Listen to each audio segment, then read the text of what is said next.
ప్రైజులా దేవుడికి స్తోత్రం. హల్లెలూయా. ప్రియమైన బిడ్డలారా, సహోదరులారా, దేవుడి కృప మీకందరికీ తోడేను గాక. యేసయ్య ప్రేమ సహవాసముతో మీరుంటున్నారని, ఆత్మీయంగా కొనసాగిస్తారని, దేవుడి కృప మీకు అందరికీ తోడే ఉండాలని మేము ప్రార్థిస్తాం. మా యూట్యూబ్ చూసిన కూడా లైక్ చేయండి, షేర్ చేయండి, సబ్స్క్రైబ్ చేసి అనేక జనములు కూడా పంపించండి. ఎందుకనక ప్రతి కుటుంబంలోనూ క్రీస్తు ప్రేమ తెలుసుకోవాలి. యేసయ్య నిన్ను నన్ను మానవులు రక్షించడానికి, ప్రతి ఒక్కరికి పాపములు క్షమించడానికి రక్షకుడిగా వచ్చాడు. అనేక బిడ్డల కోసం రక్షించాలి, అనేక కుటుంబాల కోసం రక్షించబడాలి, ఆత్మల కొరకు. ప్రియమిట్లరా, మరి చిన్న ప్రార్థన చేసుకుని వాక్యమకి వెళ్ళిపోతామండి. పరిశుద్ధమైన ప్రేమగల తండ్రి, కృపగల దేవాని స్తోత్రాలు.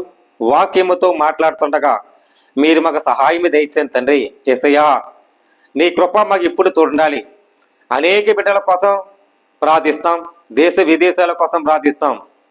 అయా, ఇండియా కోసం క్షేమంగా ఉండాలని ప్రార్థిస్తాం. నీ కనికరము, సమాధానానికి ఐక్యతగా దయచండి. నీ సహాయము, నీ ఆస్తులు, దీవులు, మహిమలు ఘనపరిచే రీతిగా దయచండి. నీ చిత్తం నెరవేర్చినట్లుగా, నీ చిత్తం కనికిరి సమాధానించినట్లుగా నీ కృప నిరంతరము సహాయం, నీ ఆస్తులు దయచండి ప్రభా. ప్రేమగల తండ్రి, నాయనా, నువ్వు ఉన్నావని ప్రార్థిస్తాం, నువ్వు ఉన్నావని విశ్వాసిస్తున్నాం.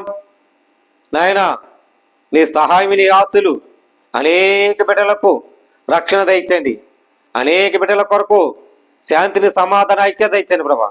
అనేక బిడ్డల కొరకు ప్రభా, వ్యాధులతో, బాధలతో, రోగముతో బాధపడేవాళ్ళు ప్రభా, ఎవరిపై ఏకరీతిగా ఉంటున్నారు, వాళ్ళందరిని క్షమించడానికి తగినవాడు, సాలినవాడు, ప్రేమించేవాడు, నడిపించేవాడు, ఆదరించేవాడు నాయన నీ దేవుళ్ళు ఎప్పుడు ఉండాలని ప్రార్థిస్తున్నాం. అనేక బిడ్డలు రక్షించి క్షమించి నీ ఆస్తులు, దీవులు, మహిమ గణపరుచుకోమని క్రీస్తు యేసు పరిశుద్ధాత్మ రక్తంలో వేడుకుంటున్నాం పరమ తండ్రి, ఆమేన్. ప్రైజలండి, అందరికీ వందనాలు. ఈరోజు ప్రాముఖ్యమైనది మూలవాక్యం అంశం, మీరు ఇష్టం వచ్చినట్లుగా నడవకండి. మీరు ఇష్టం వచ్చినట్లుగా నడవకండి. అలా నడితే 7 అంతలు మనం కీడొస్తుంది, 7 అంతలను శ్రమ వచ్చేస్తుంది, 7 అంతలను బాధి బంధింపైపోతాం. దేవుడు శిక్ష పెడతాడు. నువ్వు నేను ఏకరీతిగా ప్రేమించే యేసయ్య, నువ్వు నేను ఏకరీతిగా నడిపించే యేసయ్య, నువ్వు నేను నడవసి మార్గములను పరిశుద్ధంగా నడిపించే యేసయ్య నిలబడి ఆయన మీతో మాట్లాడుతున్నాడు. ఎందుకనక మీరు పాపము చేసిన ఎడల క్షమార్పణ క్షమిస్తాను, కానీ అదే పాపముల జారతములోను, స్త్రీలోను మరి మునిగిపోతే మీకు 7 అంతలు శిక్ష తప్పదు అని బైబిల్లో ఉంది. ఈ బైబిల్లో అన్ని విషయాలు చాలా ప్రాముఖ్యమైనవి. మనం తెలుసుకోవాలి, నడవాలి, దేవుడి మార్గములో నడిపించాలి. ఎందుకనక దేవుడు నిన్ను నన్ను ఏకరీతిగా ప్రేమించాడు. లేవి కాండముల్లోనూ ఒక మాట ఉందండి, 26:21 వెళ్తే, మీరు నా మాట వెనక నల్లక నాకు విరోధముగా నడిచిన ఏడాల, నాకు విరోధంగా ఉంటున్నారా, నాకు విరోధముగా మీరు నడిచిన ఏడాల నేను మీ పాపములు బట్టి మరి 7 అంతలుగా మిమ్మల్ని బాధించదను. దేవుని దగ్గరికి ఉండాలి. దేవుడి దగ్గర పుడిసిపెట్టేసి ఆయన నడవసి మార్గంలో నడవకని మన విరోధంగా నడితే దేవుడు ఏం చేస్తాడండి? 7 అంతలు బాధించి బంధిస్తాడు. అప్పుడు శ్రమ, సమస్యలు, ఆరోగ్య సమస్యలు, కుటుంబ సమస్య, ఆర్థిక సమస్య, అనారోగ్యము, కుటుంబముల విందలు, అవమానములు, లేవుల పాలులు, అందరికీ మనం మనశాంతి లేకని మన హృదయములో కుంగి వేదన చేస్తాయి. మరి ఇక్కడ ఏముందండి? మీరు పాపము చేసిన ఎడల నా మాట వెనక వేయాడాల, నా మాట విన్నలక నాకు విరోధంగా నడిచిన వేడాల. విరోధం ఇష్టం వచ్చిన అర్థం కాదు. విరోధం అంటే మన దేని మీ పాపం బట్టి ఏడెత్తులుగా బాధించి మీ మధ్యనికి అడవి మొగరములకు రప్పిస్తున్నాడు, సింహాలు రప్పిస్తాడు, సంతాన సహితులకు పశువులకు సహించుకు మిమ్మల్కి మందిరమునికి మార్గములకు పాడైపోతాయి. అన్ని సింహాలు మొగరములు అన్నిని రప్పించేస్తాడు దేవుడు. రప్పించేస్తే మన స్థలంలో ఉన్న పాడైపోద్ది, నీ రహదారి దారిలో పాడైపోద్ది. దేవుడు శిక్ష చెబడేస్తాడు. ఆ శిక్ష రాకమునిపై మన చేసిన పాపం ఏడాలా దేవుడి దగ్గర ఒప్పుకొని, ప్రవ్వా నన్ను క్షమించు, నేను చేసిన పాపమే ఏడాలా అని దేవుడి దగ్గర సన్నిధిలో మొరపెడితే ఆ ఏడంత పాపములను దేవుడు నీకు శిక్ష విధిస్తాడు.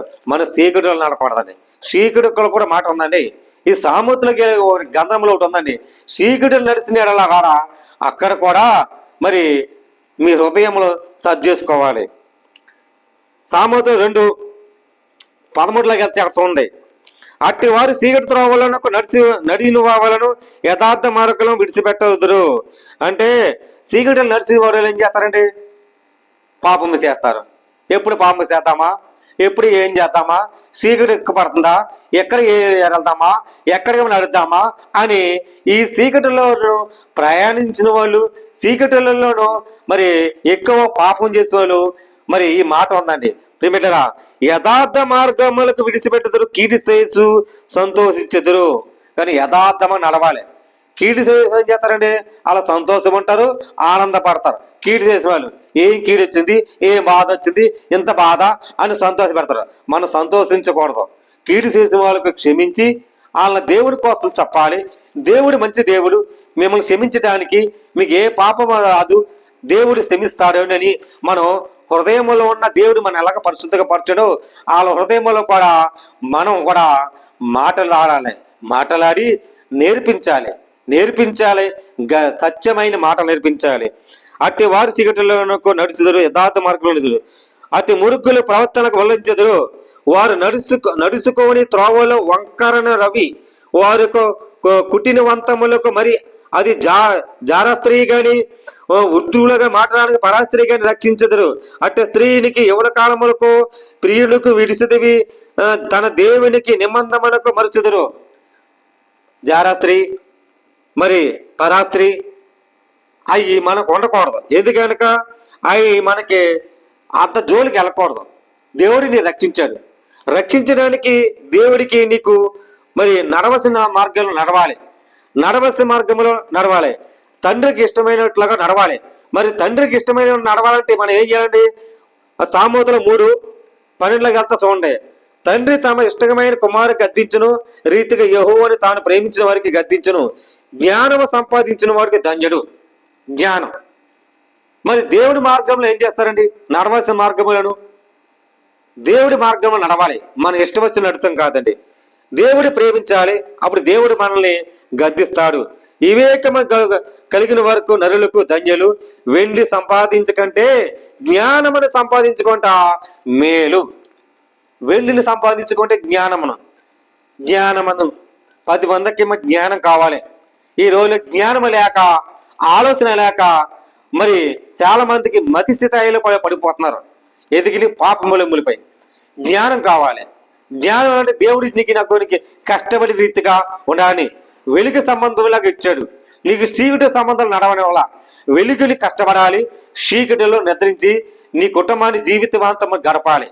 దేవుడి నేర్పించింది ఇది. ప్రియమిత్రులారా, నీకు బిడ్డలైనా భర్త అయినా భార్య అయినా కుటుంబమైనా దేవుడి మార్గం నడాలి. అప్పుడే దేవుడు నీకు మంచి సంపాదన జ్ఞానమని ఆలోచిస్తాడు.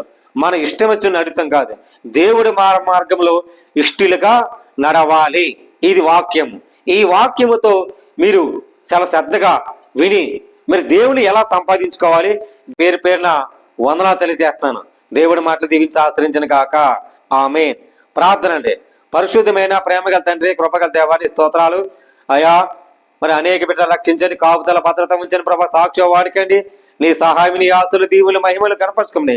నీ చిత్త నెరవేర్చినట్లుగా సమస్తం ఎరిగిన ప్రభా అయా, నీ దీవునికర మహిమ కనపరచుకోమని అయా, మేలు చేయమని అయా రక్షకుడా, నీ ఆస్తులు ఎప్పుడు మాకు తోడే ఉంటామని, అయా రక్షణ దయచను, అనేక బిడ్డలు రక్షించని కాపుతల భద్రత ఉంచమని క్రీస్తు యేసు పరిశుద్ధాత్మ పెట్టములు వేడుకుంటున్నా పరమ తండ్రి. ఆమేన్.